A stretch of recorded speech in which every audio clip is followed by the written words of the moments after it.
ఒకసారి హనుమాన్ తన శక్తి గురించి చాలా గర్వంగా అనుకొని నన్ను మించిన వారు ఎవ్వరూ లేరు అని గర్వపడ్డాడంట.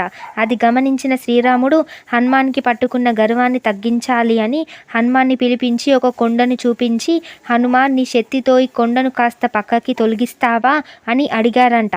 అప్పుడు హనుమాన్, రామా ఇది చాలా చిన్న పని, నేను ఈ కొండను చాలా తేలికగా పక్కకి తోసేస్తాను అని చెప్పి ప్రయత్నిస్తాడు. హనుమాన్ ఎంత ప్రయత్నించినా ఆ కొండ గోరంతా కూడా పక్కకి జరగలేదు. కొండను కదిలించే ప్రయత్నంలో తన శక్తిని పూర్తిగా కోల్పోయినట్టు హనుమాన్కి కనిపిస్తుంది.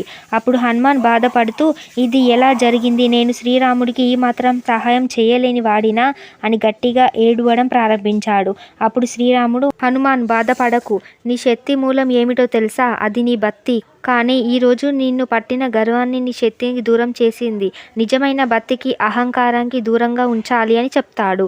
శ్రీరాముడి మాటలు విన్న హనుమాన్, రామ నా తప్పు క్షమించు, తన గర్వాన్ని పూర్తిగా నాశనం చేసి ఒక్కసారి గట్టిగా జై శ్రీరామ్ అని చెప్తాడు.